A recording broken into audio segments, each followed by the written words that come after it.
everyone. Welcome to another session of Coffee and Careers. For any newcomers out there, my name is Trish, and Coffee and Careers is a learning platform inspired by Dr. Casey Bradley. The goal is to create something which allows animal science students and professionals alike to be able to network and share and ask questions, and in a sense, ease the transition from university into working into the industry. So today, I guess we all know that regardless the kind of work you do or the role that you're in, networking is a key determining factor that really levels up your success. And today we have an expert in just that, networking. So today we've got Ashley Owens, and Ashley has given over 1,000 introductions. She's taken more than 700 introductory calls with business professionals looking to grow their network. She is a tactical networking expert, brand and business ambassador, and Ashley is a strategic partner to many different kinds of organizations. A successful coach and trainer, Ashley started her business and personal networking by putting her expertise in customer service, account management, and business development to good use. So Ashley wears many hats, but ultimately, Ashley's job is to be your advocate, to champion your business, and to remind people why they got started. Ashley has been interviewed on the Mel Robbins show on CBS. She's got two digital talk shows and has over 185 referral partners. So today, to educate us all on tactical networking and how to network like a boss, please welcome Ashley Owens. Hello, everyone. Thank you so much, Trish. That was a great. I liked your your bio than my own, and you kind of mushed a bunch of things together, which is really nice. So if you've got a copy of that, I would like that because that was lovely. So Sure thank you, thing. everybody. You're the best, Trish. Thank you, everybody, for being here today. If you don't mind turning your cameras on, I'm super shy, so I can't. Oh, I also just want to see the backgrounds of your houses, so I can quietly, pick at it for a little bit. So if you can put yourselves on a camera, that'd be great. This is going to be an interactive session. I know it's kind of early. Thank you, Siobhan. See, Siobhan follows directions, crushes it. Thank you very much, Jay. Appreciate it. Wonderful. So yeah, we're going to talk about networking like a boss. And what this really means is being able to be very tactical. Wes, I see you. Thank you very much. Being very tactical about your networking activities, because sometimes networking just sucks. Sometimes it's real tough. And sometimes we just don't want to hang out and actually have conversations with people. And I understand the fear that goes into that. Yes, I am an extrovert, but I did not get this way by being an extrovert, by always being an extrovert. So the main point about this program we're going to talk about today is you're going to be able to cherry pick from things that make sense for you. You're going to get a ton of information. Don't worry about taking notes. You're welcome to, but I'm going to provide a link to a hidden page. So that way you can get all of the necessary information from this presentation, as well as helpful resources that I also reference in this presentation. So thank you very much. I'm going to share my screen. I can't share my screen while other participant is sharing. So if you can stop sharing for just a moment. Case or Trish, that would be great. Thank you very much. Okay. Give me 2 seconds. Got 2 screens here, so we're going to make it fun. You guys can see the screen, correct? Case, we're good? Yes, ma'am. Thank you very much. All right, so we just heard about a ton of things about me, but let's do some fun facts, just because that's how networking really is getting to know something new. So let's do this. I'm originally from North Jersey, which just means I'm a real fast talker, and I've got the best bagels. And I'm coming from Jersey, but let me tell you, all the Jews and the Italians, they come from New York, and then they plop themselves into North Jersey, so I can know a really good croissant, or I can go to New York and get them. Otherwise, I haven't found a good bagel in Pennsylvania yet. I have no kids, a very fat cat, so if you hear a small child crying at some point during this presentation, that is my fat cat wanting second breakfast. Just ignore him like I do. Previously, I was a celebrity personal assistant, which just means I have a lot of therapy bills and I know how to navigate New York pretty well. I've competed in CrossFit competitions. Honestly, when I was really good at it, I could deadlift 225 one time and then cry in a corner quietly. But I came in 31st place out of 34 in a competition, which just means I survived it. Don't clap. It's Pretty embarrassing. Karaoke Champ 2016, to be fair, it was at my bachelorette party. I have since been divorced, so that'll tell you what that means. Been in 12 movies as an extra, Casey. Been in 12 movies as an extra, which just means I can sleep really anywhere up against any hard surface. When you're an extra in different movies, they get you on set for about 12 to 16 hours. So I got a chance to learn more about the movie business in that area, but otherwise, the only cool skill I gained from that is I can really just take these little micro naps and sleep on any surface. And then I once ate a Carolina Reaper. Does anybody know what a Carolina Reaper is? You survived it, so. And I'm not dead yet. Jack, I think you're nodding. Do you know what a Carolina Reaper is? Oh, you gotta turn yourself off and mute, darling. It's just one of the hottest peppers around, so. It's a bad life choice. That's what that is. Yeah, well, I was gonna say, as a nutritionist, how did that digestive tract survive? It didn't. It was a story and a half. That's not appropriate for this kind of professional presentation I'm giving today. But thank you very much for asking, Jack. Thank you for your participation. You get a gold star. All right, folks. All right, this is the interactive session. Do me a favor. I need to kind of gauge the audience. This is purely for me just to understand where you guys are at.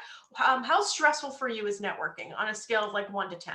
10 being the worst. 10 being like super duper scared, having a panic attack in a parking lot, which I think everybody needs to at one point in their lives. Let me just tell you, it happens. You guys can take yourselves off mute and tell me why. Or you can put it in the chat. I'd be happy to answer that as well. 3, Caroline, you're 3, which means 7, Catherine Wells, Siobhan, 7, Wes, you're 3, 6. Cool. Awesome. 4, 3, thank you. I feel like I'm It's a 1 now, thanks to Ashley. Oh, okay. You sound so fancy. Thank you very much. 7. Hey, Ashley Moss, would you mind taking yourself off mute, honey, and tell me why it's a 7?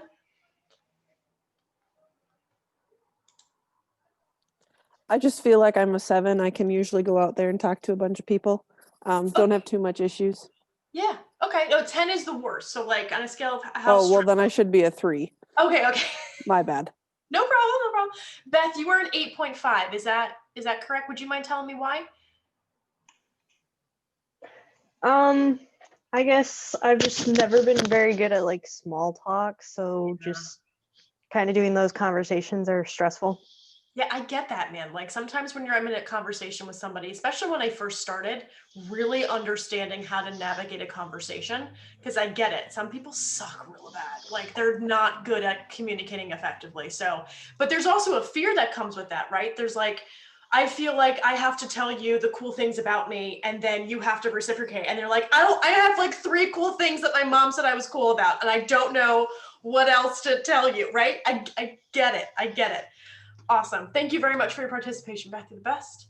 Awesome. Okay, so it's kind of like a mix, which is great. Beth, put yourself back. I love your background, Beth. Can I see you? Thank you, girlie. You look great today. You look super comfy. I need that jacket. All right, here we go. Agenda. So what we're going to go through today, again, I talked about being very just really cherry picking from the things that make sense for you. Networking is a personal activity. It's not a one size fits all type thing. So when you're communicating and networking with another individual, you have to remember that like there are opportunities to build relationships by actually just being a person. So I really want you to take away the stress of feeling like you have to prove yourself or to just show value every single time of like why you're valuable. What I want you to do is just have a conversation, because at the end of the day, nobody's going to buy from you or nobody's going to want to connect with you if you haven't built up the know, the like, and the trust factor. We're going to go more into that or touch on it a little bit, but think about it. When you're networking or you're communicating internally with somebody, let's say within your own organization, there's going to be, nobody cares about what you do. Nobody cares. Really, truly, nobody cares. They care what you can do for them. And it's vice versa. So how do you build up a relationship that you can build the know, like, and trust factor and give value at the same time? So we're going to go through a couple things, the reality of networking, because everyone talks about building relationships, but it's like, how do you do that? How do you do that? Right? Steps to get started, knowing yourself, because sometimes that's unless you're in therapy, it's a little hard to digest.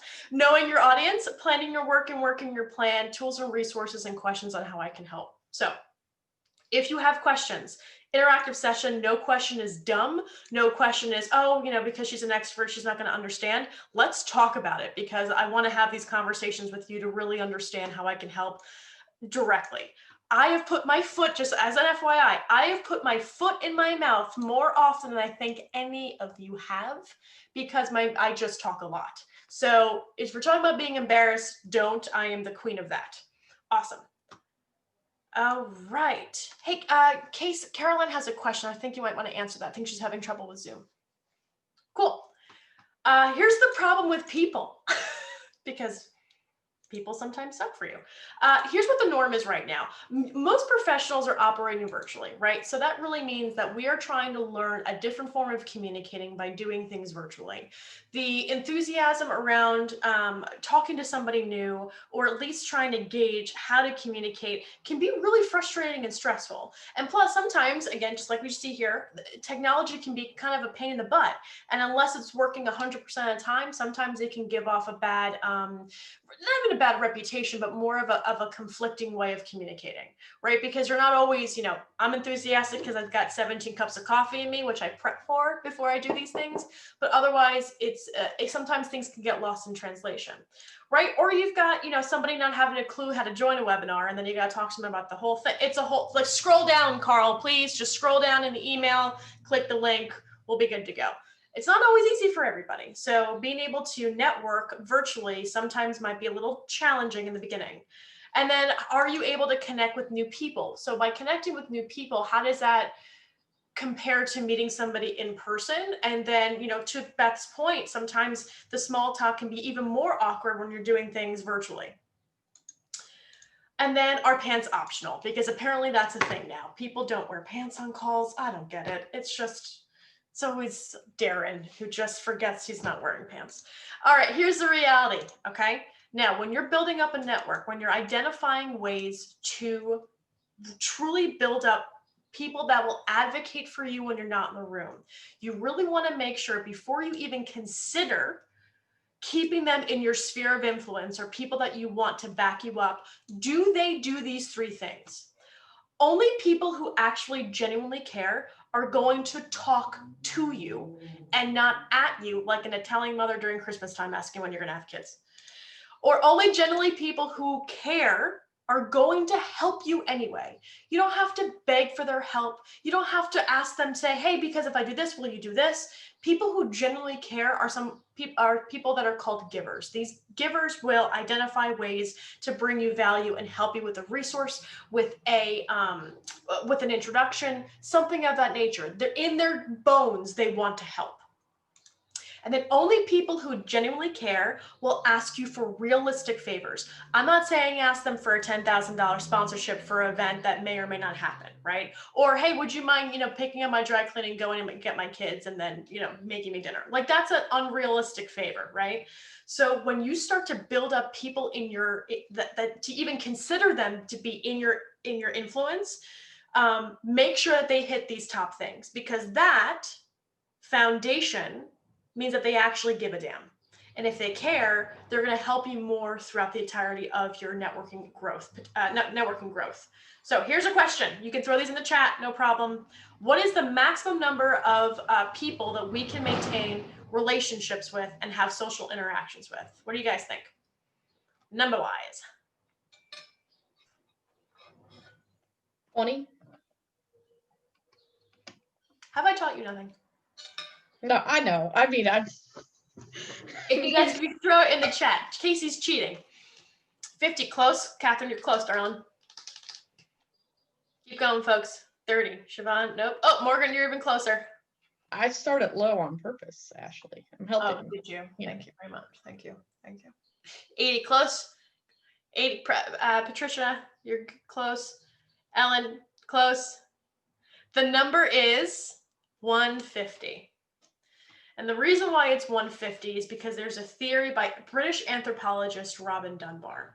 And what they're talking about here in this theory is that the tightest circle has just 5 people. Those are loved ones. Then that's followed by a successive layer of 15 good friends, 50 friends, 150 meaningful contacts, 500 acquaintances, and then 1,500 people that you can recognize. Now, People might migrate in and out of these layers, but the idea is that they have to be carved out for anybody new to come in. So if you exceed 150, a network is unlikely to last long or cohere well. So think about that when you're meeting with somebody new, or if you're trying to get the attention of somebody that could potentially help you down the line. They really have to hit these top 3 things, and you don't have to talk to every single Joe, Dick, and Harry, okay?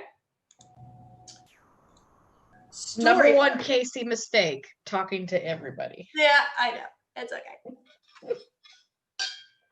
So here's a story time, right? So now that you understand like what your boundaries are for keeping people like in your network, let's think about the way that you're communicating and why it's important to be able to communicate effectively with these people. So let's talk about a story. So everyone knows Paul Revere, right? You all know Paul Revere. He rode from Boston, 1775, rode north, raised a militia, right? He sounded the alarm for the Revolutionary War.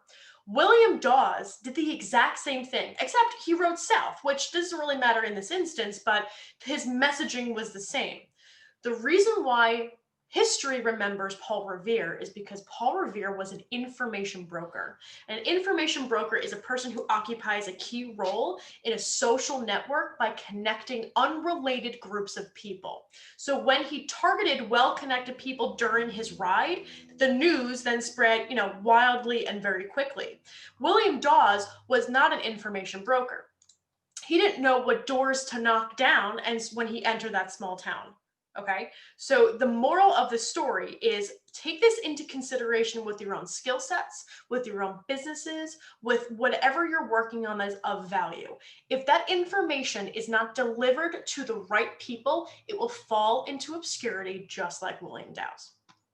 So now that you guys have an understanding of why you're communicating effectively, let's think about what your networking goal actually is. So everything on this page that you see here, these are identifiable networking activities. It's not just picking up the phone and talking to somebody. It is actually identifying ways that you can continue to maintain and nurture the kinds of people you already have in your network. But to do that, you need to build engagement on your LinkedIn profile. If you're a subject matter expert in your field, or even have thoughtful, intentional content that you know you can put out, that's what you should be doing on your LinkedIn profile because people are checking you out.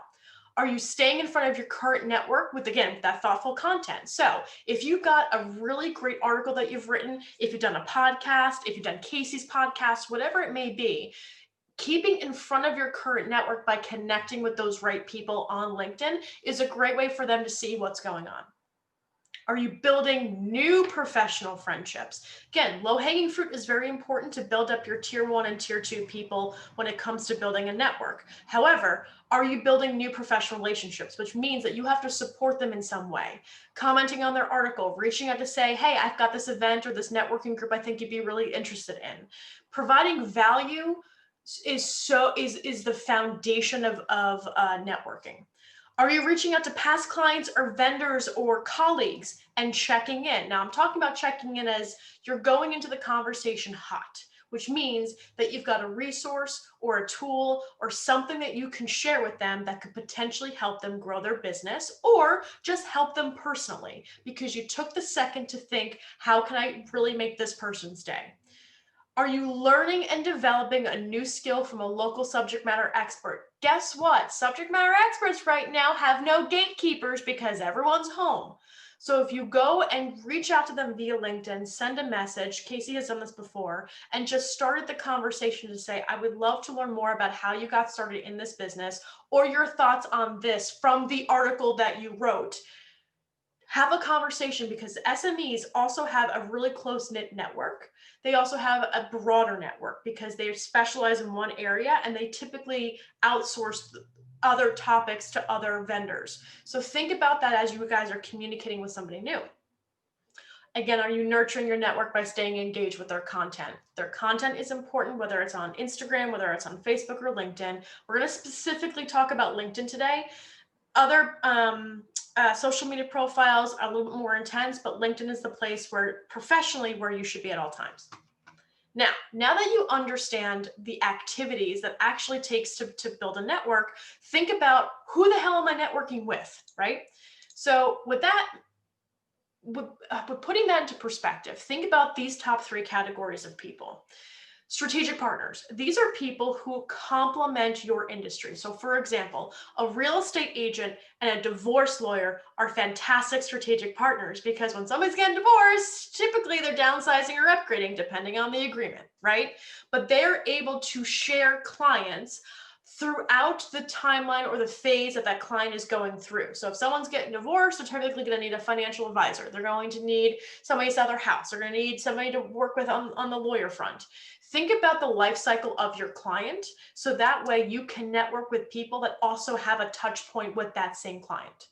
Subject matter experts. If you suck at something and you want to get better at it, reach out to those people. These people should be in your network so you can reference them, so you can showcase them, and so you can also identify ways to work with them because their audience is very broad.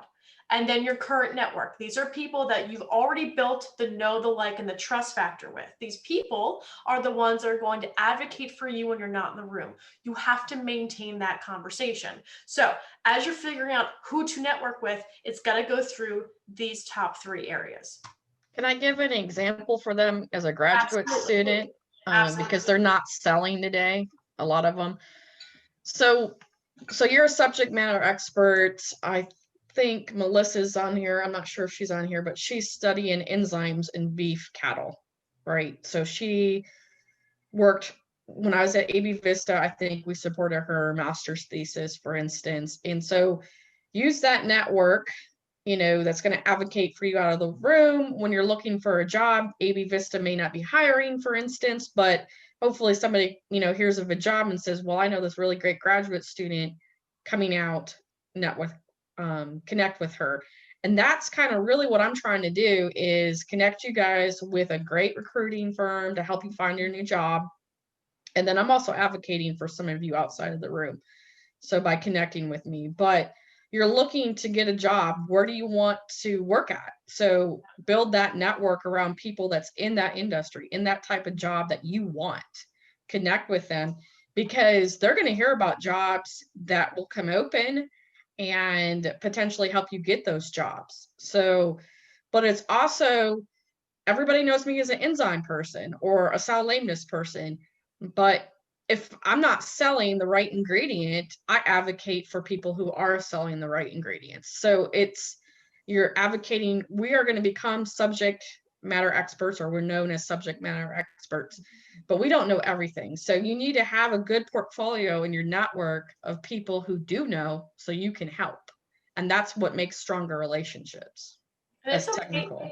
And it's okay that you don't know how to help just yet, but start being curious about those industries. Start asking the right questions, right? So especially if you guys, again, if you're not selling anything right now, but what you're doing is that you're giving people ways to help you, but you have to ask the question.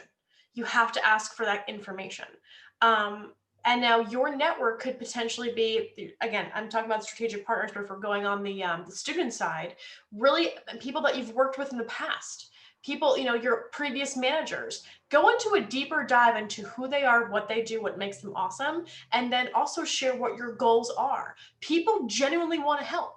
And if you already built the know and the like factor with them and you're working on building the trust, ask. We're going to talk more about what those questions may or may not be. Okay, so like, for example, if you're reaching out to an SME, we're going to talk about how to communicate effectively and what questions to ask them. And you guys will also get this as well.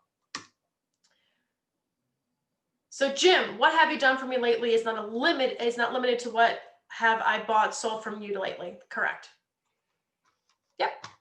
All right, so how to communicate effectively. So you're all students. I understand the fear of really trying to stand out, right? In order to get the job, in order to be seen as an SME in your field. So what you really want to start thinking about is making your name memorable. I'm not talking about going and giving somebody a call and like steamrolling the conversation or peacocking it at an event or a virtual event, right? None of you pretty much are on camera right now, which is a little disappointing because if I can see that you're focusing on the presentation and myself, I'm a plethora of introductions. So it would be great to be able to see you face to face. So I know that you are understanding the things that I'm talking about. Again, that's just common business professional practice. So as you are communicating effectively, you really want to make your name memorable. So this is giving yourself permission to engage in a way that's a bit vulnerable. Yes, the world is a dumpster fire right now. Everyone is struggling. How do you help? How do you provide value? How can you help them or provide an insight or have a good brainstorming session with that person? End a conversation with the future in mind. If you're ending the conversation with the future in mind, you've actually taken some thought into how you might be able to help that person, or if you want to continue and expand on a particular topic that you talked about, you know the next time you're going to talk to that person. So that's how you nurture the network. That's how you nurture the people that you have the pleasure and the privilege of having in your network. Plan structured next step conversations. If you have an introduction conversation with somebody on LinkedIn, or you've commented thoughtfully on one of their posts, you always want to make sure that you're ending the conversation with the future in mind. Or excuse me, you're planning the next structured next step conversation. So this person knows what you'd like to talk about, right? They can become a mentor halfway down the line. The other bit is recognizing storytelling opportunities. You've really got to recognize the fact that right now you may not have a ton of experience, and that's okay. But if you're able to help someone in an effective way, it allows you to tell the story of how you got there. Take a problem that you fixed. You're in school right now, I completely understand, but let me tell you something. There's a project that you have troubleshooted through. There's a lesson that you've learned. Educate that person and how you've been able to go through and manage your way through that conversation. Because at the end of the day, that's going to show the kind of character that you have, the kind of person that you are. Build a diverse network. Don't just stick to the people that you want to chat with. Now, the reason why I'm saying that is because we all network with people that look like us. All of us do. It's a human behavior trait, right? I will challenge you to build a diverse network because it is so much more eye-opening. There's so much growth potential there. And the reason why it can develop a more complete and creative, unbiased views of issues is because when you trade information or skills with people who experiences differ from your own, you're now providing one another with a unique and exceptionally valuable resource. So start putting yourself out there, talking to all different kinds of groups. You guys are younger than me. I'm a millennial, so you guys are all way more inclusive than I was brought up to be. But so start continuing to do those activities because it's so important. Cool. Oh, Caroline, great question. How to deal with people that are not open to talk? So it depends on when they shut you down. Is it you're already on the call, or are they saying, no, I'm not available to talk right now? Because the way that you approach the question, usually you're giving them no reason to say no if you're just saying, can we talk? But if you're saying, here's what I would like to talk about, I was hoping that you had 15 minutes to discuss. I'm really interested in X, Y, and Z. Why wouldn't anybody want to talk to you? They may not have the time, or they may ignore you. And you know what? If they ignore you, tough shit. There's 1,400,000 million people that could also go in and say that you can chat with. Yeah, I think my question was more towards the people that they are not very open. Like, I mean, We're when introverted you, scientists, I think. yes, so like, oh my God, is my internet connection okay? Yeah, You're we can okay, hear Caroline. you. You're Good, good. yeah. Okay. Yeah, so sometimes you ask question and they are like, yes, no, like, like it's so hard to have a conversation with them because they are not willing to open or to talk. So, like I'm usually making question and question and question, but like at some point you get tired of like yes, no answers. So what would be your And goal? I would go into that conversation knowing that the majority of the people that you will be talking to are going to act like this, right? They're not very open. But if you go into that conversation understanding that the value that you like, or at least the goal that you have, is to answer a few questions on X, Y, and Z, you need to start thinking about how to cater to other people's personalities a little bit. Give them the opportunity to expand more on certain things, and they just need to be asked different questions. There's going to be a lot of troubleshooting, pulling information out of people. But I think that the way, and we can talk about some of the questions that you can ask a little bit more open-ended. go in there with expectations of, I want to ask this person and get X, Y, and Z, so that you're not set up for failure, essentially. You can't always, I think it's also maybe how you sometimes ask the question. You ask them a yes, no answer. Yeah. No, but like yeah, it's like hard. sometimes, yeah, for instance, very simple question like how was your day, for instance, and they just said fine, and then you are like, instead it's an open question, but like they answer It's just not, with one no. word, It's not and I open. hate, then I hate to tell you, love, but that's a very, closed off question. If you can say, what does your day look like today? Like, what have you been what kind of projects have you been working on today? That's more of an open-ended question, instead of just saying, hey, how's your day going? Fine. Of course it's going fine. Why would they want to open it? That's a very, I understand where you're coming from.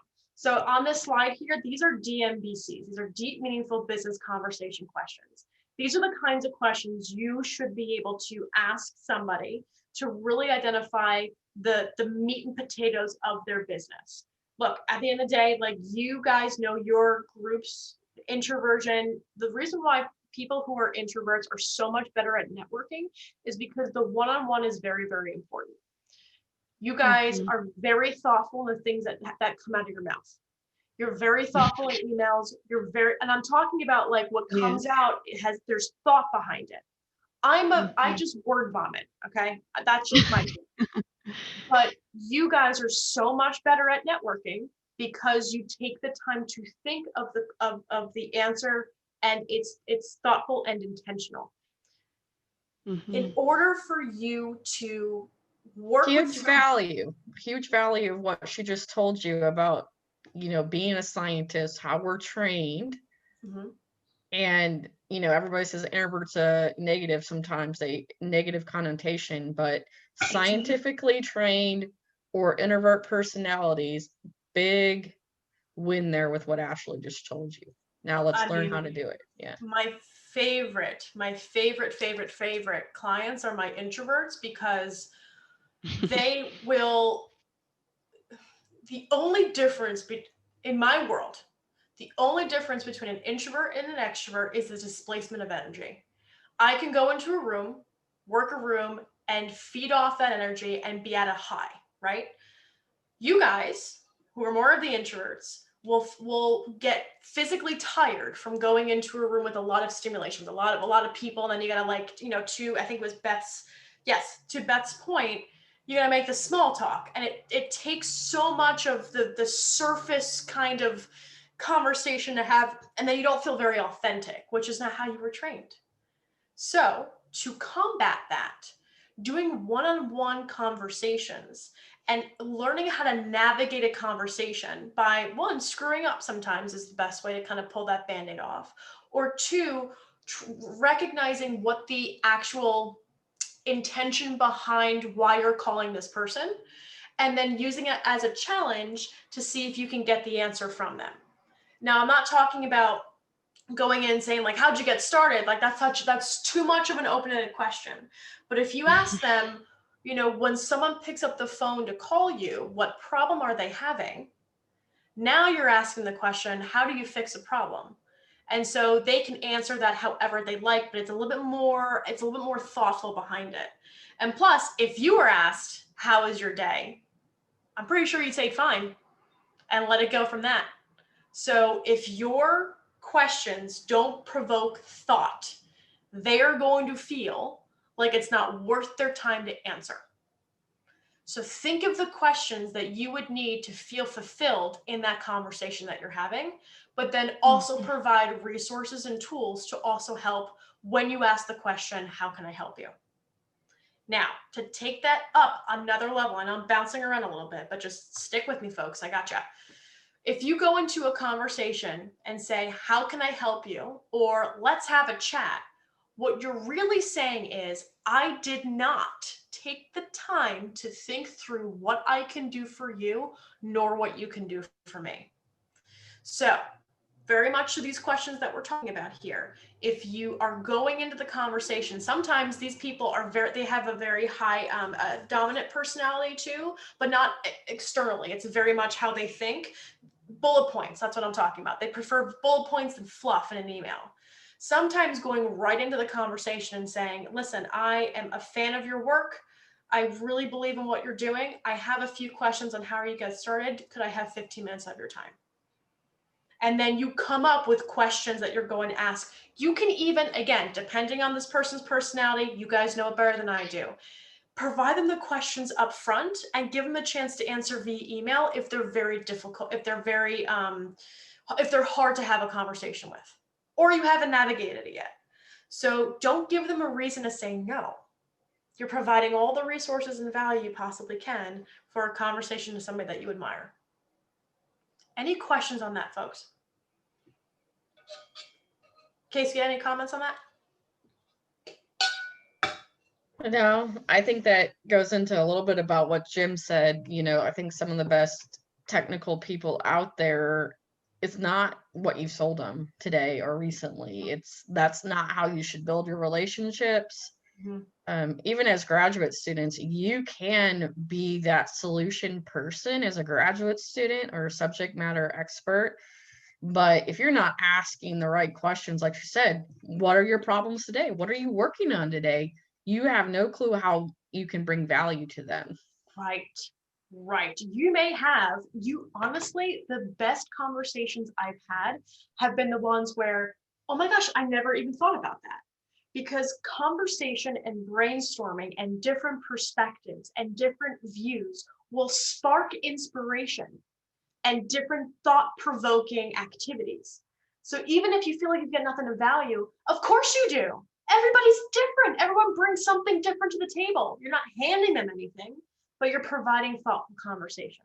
And because all of you are introverts, you have that in your soul, in your bones.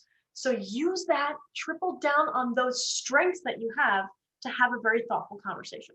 We're not all introverts, by the way. Well, But I mean, let's say most scientists probably are on the introvert spectrum. So, well, Siobhan and Morgan and Jet are my extroverts today because I only see their beautiful faces in you, Case. I'm everybody else is an introvert on the call. Clearly. Just kidding. I'm just being a pet. Okay. Sorry, I have another question. Sure, of course, I'm here. For instance, I don't know if it's because of my culture. I'm a Latina woman, and we are a little bit open, and sometimes we cross the boundary. So I've crossed about 15 of them on this call there, Caroline. So go ahead. so like sometimes we like are too nosy, you know, like we like to talk about our personal lives, and I know, like, for instance, Americans are a little bit more reserved in some things. So, like, sometimes, like, I like to start the conversation with some more getting to know you, but I don't know if I'm crossing, like, the limit of people's private lives. So for me, that was really hard, like, when I went to US, uh, you know. Yeah. So I don't know like what should be like normal. So Caroline, the fact that you're even bringing this up shows me that you are a deeply compassionate person. You should not have to change how you interact with somebody else when you genuinely care about them. Okay, so number one, that's a skill and a plus.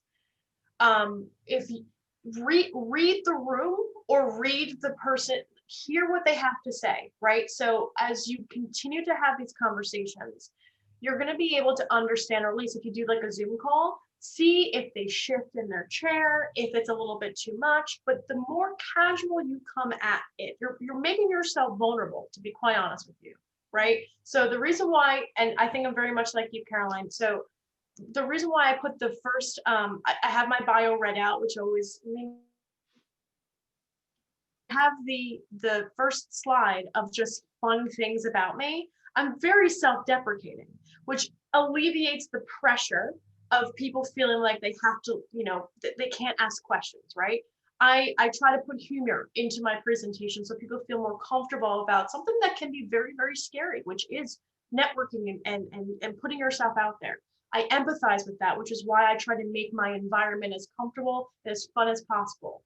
Do the same thing with the people that you have the chance and the pleasure and the privilege to talk to. People will typically mirror your energy, right?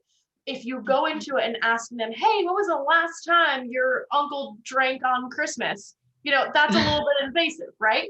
But if you ask questions, and it's funny, and you and I can have a conversation, but it's the goal would be is I don't ever want you to change your personality by being genuinely interested in somebody else. What I would suggest you do is give them an example. Apparently, they're coming for me. Sorry, you can hear sirens out there. But I know where Caroline's coming from, because I was very closed off too, but I learned to be more like Caroline, because ultimately people buy from people. So you need to connect with them. Yes. And sometimes And not everybody. we're all selling, by the way. You're all selling Yeah. every time. You know, Uh, it doesn't matter yeah, what I mean, graduate school, you're selling yourself, But you're I selling also, your research. I gotta make it very, very, very clear to you, Caroline, is that I do not want you to change at all. I don't. And thank I understand Americans are dumb. We're very stupid sometimes, and I get it. no, like, I mean, it was, I'm talking from my experience because my first job in the industry was technical service. So we needed to see customers and all, and traveling a lot. And like, I see people more than companies or brands, you know. So I was like, when I was getting to visit customers, I wanted to know them more, like as a person, rather than just go talk about products and that's it, you know. Like, so I was feeling, I don't know if this is normal or not. So I was feeling a little bit uncomfortable because I'm like, maybe I'm not good for this job. I'm like, No, you're so good for the job. Okay. I just need to just yell affirmations at you. There are so many wrong things in that statement and so many amazing good things in that statement. I understand, like, I had 18 jobs after graduation, 18, which means I had mergers and acquisitions and budget cuts. I worked my tail off for industries and it still didn't matter. I never got fired. My performance reviews were fantastic. It still did not matter when they were cutting, people. I was just a number. Worked at companies like eBay Enterprise. I worked at companies that gathered data from oil and gas. 18 jobs.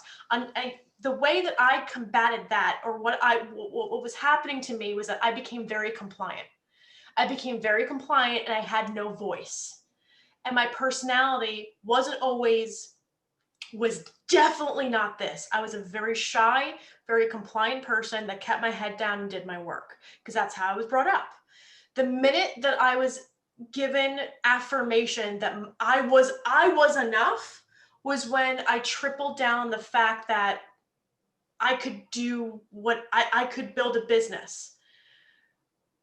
Remember that people, and especially in industries, yes, read the audience, understand who you're talking to, but do not ever cater to somebody else if they're uncomfortable. Obviously read the room and don't get so invasive, but do not change your curiosity into people, because that's, if you triple down on that skill, you're going to go so far. 18 years I was compliant.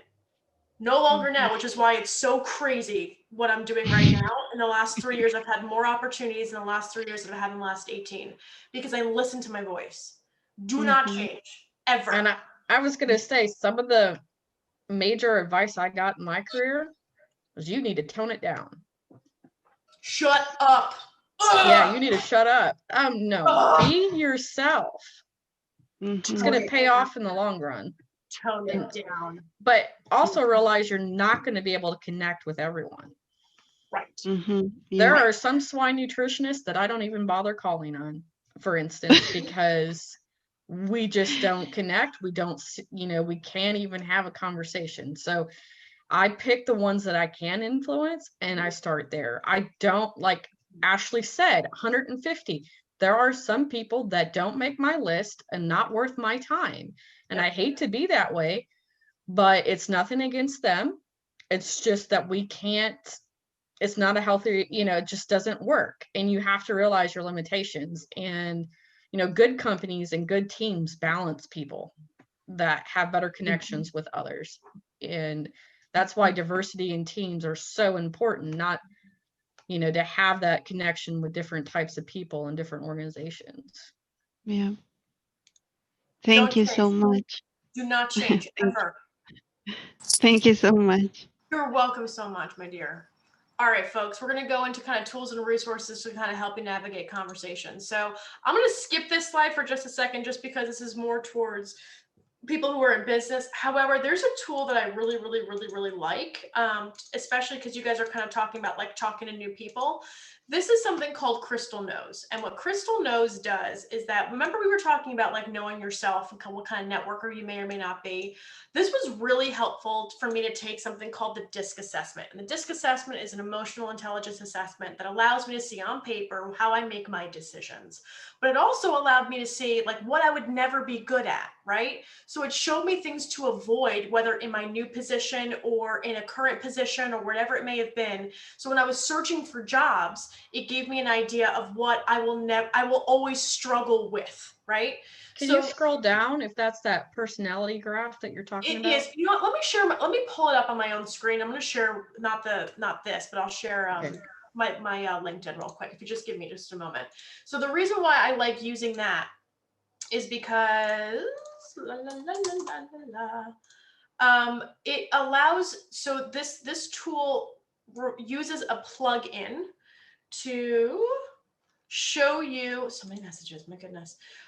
Show you what kind of personality that person has and gives you ideas of how to communicate. So for example, if I look up Casey, there should be a little thing that pops open. It's called View Personality. And if I click on that and I need to talk to Casey about something, I need to set up a pitch to talk to Casey, or I need to call Casey so I can make a sales pitch or negotiate, schedule a meeting, and it gives you advice. Say this, do, don't. You guys see that? It's a great way for me to coach my clients. Okay, so I ran this on you so I knew how I could communicate effectively with you, because my personality can be a lot. But the goal would be, especially if you're reaching out to HR managers, subject matter experts, mentors, this tool allows you to, gives you a little bit of an extra oomph into communicating. It's called Crystal Knows. Morgan, you're going to get a link back to all of that, darling. So I'll have it for you. Yep, Patricia, you got it. Crushed it. Now for me, so if you go back to Casey's portfolio, Casey is as likely to be appreciated when others are stable, reliable, and cooperative. She's a supporter. Quick tip, appreciate the effort and offer support. So shaking her head yes, which means that it's gathering everything on the back end using AI to give a predicted DISC profile, and then it gives you great ways of being able to communicate with that person. As you get better at networking, you can start to see how to communicate with people with different personalities and troubleshoot through conversations. So for you, Caroline, too, this might be a good tool for you to kind of play around with. If you feel like your communication style is making somebody uncomfortable, this will give you a way to kind of go into it feeling a little more confident. Any questions? Is that for free? Nope, this is a tool. I think it's like $35 a month. But again, it's just to use if you're really going out there and networking hard. But it's great to use if you want to use it for a month and then just fire off a bunch of emails or conversation requests. Thank you. You're welcome. Okay, so no questions on this. So the reason why I kind of brought up utilizing Crystal Knows, again, communication style is very important. But at the end of the day, guys, as we're coming close into an end, you really just want to know yourself and know your audience, right? You really want to make sure that your name is memorable, that you make your name memorable. How do you want people to perceive you when you leave the conversation or leave the room? What emotion do you want them to engage in? Oh, she was really wonderful, helpful, thoughtful. She identified great ways to, you know, help me with X, Y, and Z. Maybe you can, you know, work on an internship with her, whatever it may have been. You know, plan your work and work in your plan. Plan structured next step conversations. You have a good conversation with somebody, do not just leave it out in the open. And always, always, always, always follow up. Always follow up. If you're not, like, if you take anything from this presentation, do not wait for them to follow up. You follow up with them immediately after the phone call. Whether it's a recap of what you talked about, why you talked about it, all that jazz, you're the one that follows up. Catherine, we got a good question here. I'm about to say, how do you find networking opportunities if you don't know where to look? There's a really great website called Eventbrite and Meetup. And if you are looking at jobs or organizations that interest you, you want to follow the people that are of our importance on LinkedIn. Getting a good LinkedIn strategy is very helpful. Everybody take this name down. Brynne Tillman, BRYNNE Tillman, TILLMAN. Brynne Tillman specializes in LinkedIn. She puts out so much content on how to build your profile, how to pay attention. She's wonderful and magnificent.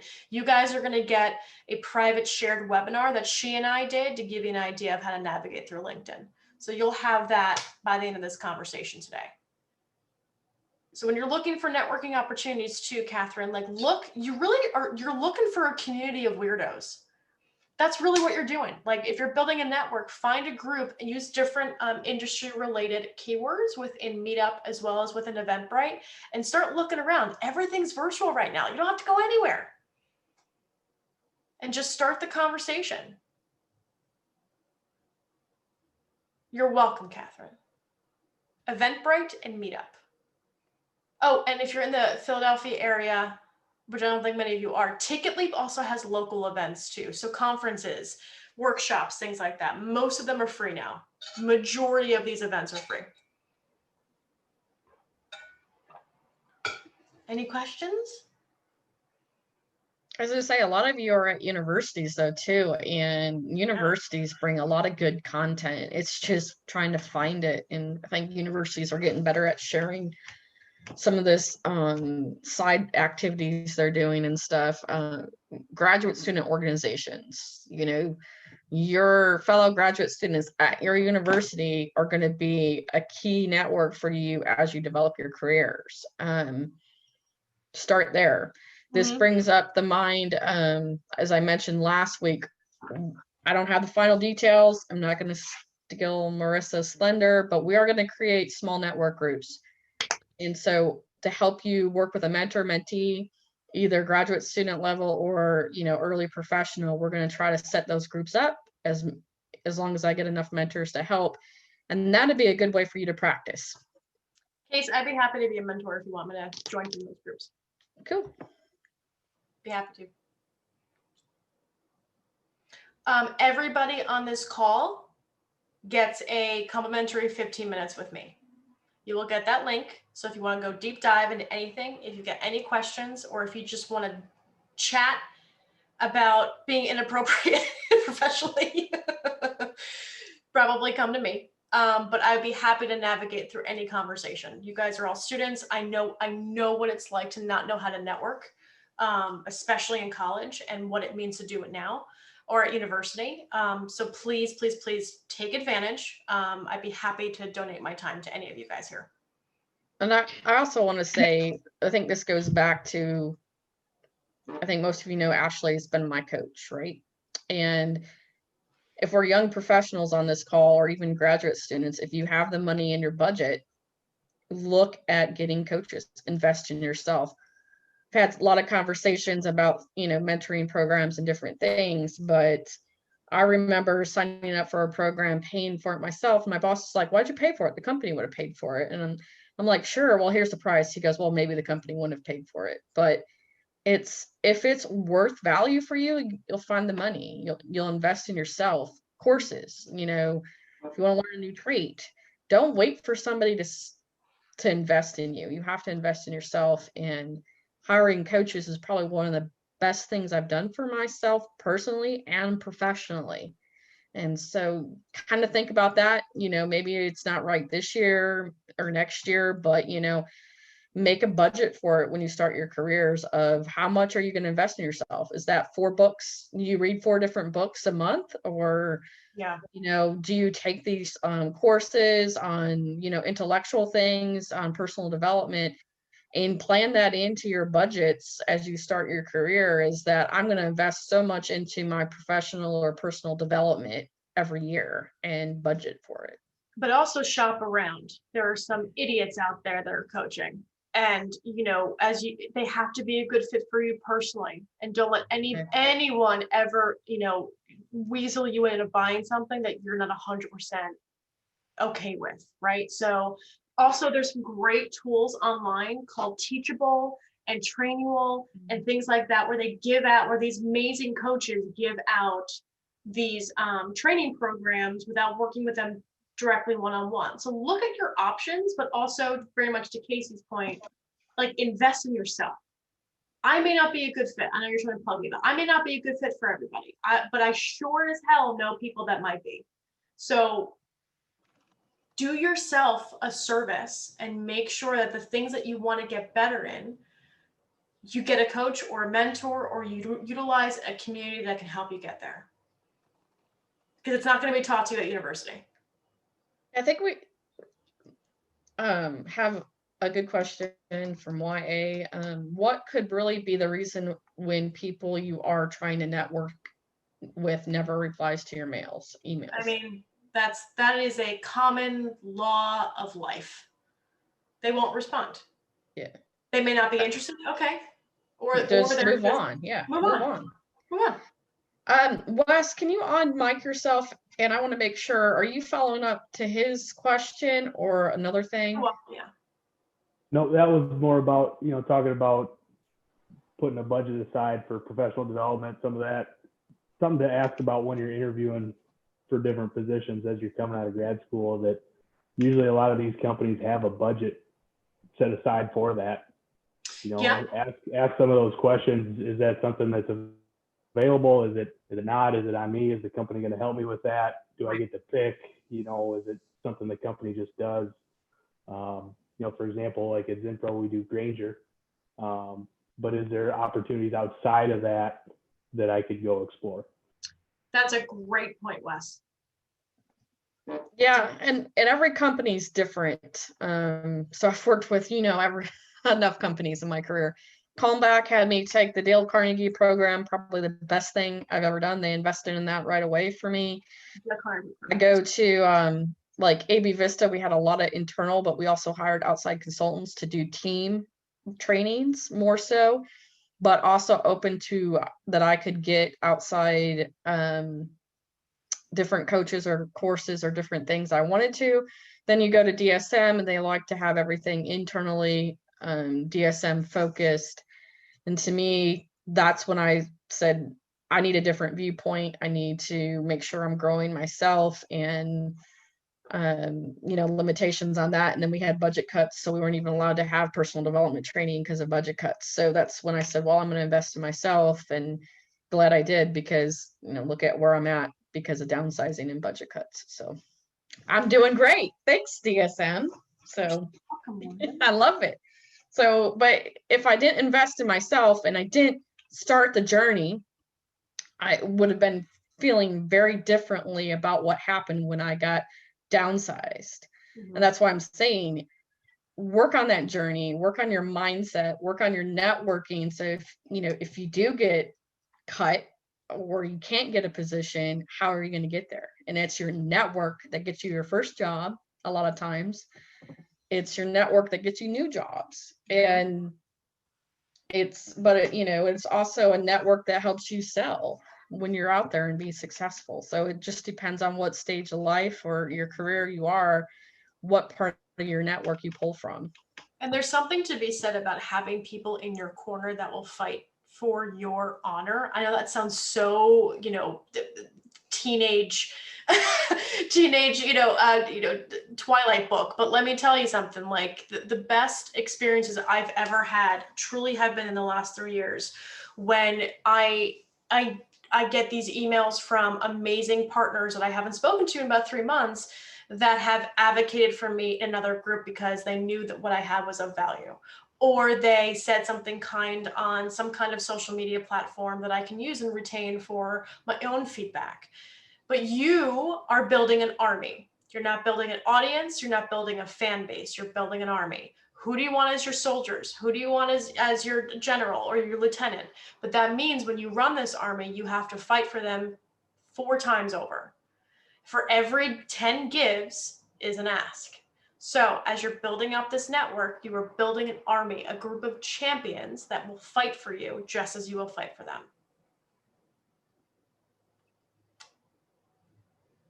Question from Mohammed, my dear. You can also spark their interest in your success and gain an unofficial mentor during the interview by asking questions. What does it take to be successful here? Perfect question. Great question. I agree, Mohammed. Crushed it. All right. Is there any other last minute questions? We're out of time. So any last thoughts you want to leave us with, Ashley? Last thoughts is, remember guys, you are valuable, your time is valuable, and the things that you do and the skills that you have are valuable. Do not let anyone tell you otherwise. Do not let anyone make you feel like who you are is not valuable. It took me a long time to recognize that I was enough. And in this competitive world, going out through jobs, you are enough. And the things that you say are enough, and the values that you keep are enough. So don't get frustrated, change how you interact with people if you need to find the job, but don't ever feel that you aren't enough. Because at the end of the day, the people that you have in your corner are going to advocate for you, and they're going to help you recognize that you are enough. Yes. Can't agree more. Don't wait till you're 40 to realize that. I mean, we got but you'll be an alcoholic by 35 and a coffee addict by 32. Yeah. I mean, I'm working on it. Yeah. So, I will share all the links that Ashley was talking about, resources, and an email follow up to this and to get that out to you guys. And so I think thank you, Ashley. It was a wonderful discussion. Super. So, I'm glad you guys had fun. I had fun. It's a Friday. Everyone is going to hang out. But by the way, Siobhan, I'm going to get you a $20 gift card for Amazon at some point because you stayed on the entire time. Jack, you're just a cool man. I'm just letting you know, buddy, that you and I will have a sip of whiskey at some point because you look like Santa Claus and it makes me very happy. It makes me very, very happy. But Siobhan, do me a favor, honey, send me an email. I'm going to get you a $20 gift card to Amazon, okay? Because you crushed it. Great. Thank you so much. This was a really wonderful webinar. I really appreciate it. You're so welcome, darling. But yeah, that's what you get. See, if all of you just put your cameras on. I'm sorry. That would be my fault. That would be our fault. Oh, did you keep everybody off? But guys, don't forget, you've got 15 minutes with Ashley Owens if you want to put this to good use. Yes, 15 minutes. You get an email. Well, shoot. I'm just sorry about that, everybody. And you also get to vote on your favorite